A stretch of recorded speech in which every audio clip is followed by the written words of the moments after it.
నరకంలో నువ్వు అనుభవించాల్సిన శిక్షలన్నీ అయిపోయాయి. సో నువ్వు మళ్ళీ భూమి మీద పుట్టి నీ దరిద్రాన్ని కంటిన్యూ చేయాలి. నువ్వు అమ్మాయిలా పుట్టాలనుకుంటే ఆ బ్లూ కలర్ బాటిల్ వాటర్ తాగు. వైట్ కలర్ లో అయితే తాగితే అబ్బాయిలా పుడతావు. సో నువ్వు ఎలా పుట్టాలనుకుంటున్నావో నువ్వే డిసైడ్ చేసుకో. అమ్మాయిలా ఫుల్ రెస్ట్రిక్షన్స్ ప్రతి జడ్జ్ చేసేవాడు వద్దు. అబ్బాయిలా పుడితే ఫుల్ ఫ్రీడమ్ నచ్చినట్టు ఉండొచ్చు. అబ్బాయిలా పుడతాను. Are you sure? Of course.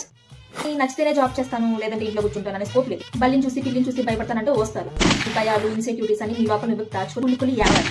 ఇంట్లో అందరి బాధ్యతలు నువ్వే మొదలు. కానీ నీ త్యాగానికి గుర్తింపు ఉండదు. సరే పెళ్లి చేసుకున్నామని పిల్లని వెతికావే అనుకో, బయట 90% నిబ్బిలో ఉన్నారు.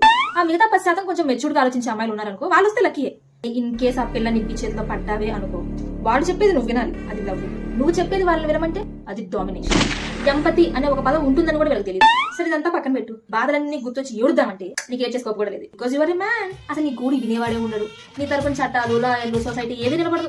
నీకు నచ్చినట్టున్నావు అనుకో ఎదవా పోరం బొక్కు అంటారు. లేదు మంచిగా ఉన్నావు అనుకో పప్పు సొద్దా అంట. ఇప్పుడు చెప్పు, అమ్మాయిలా పుడతావా అబ్బాయిలా?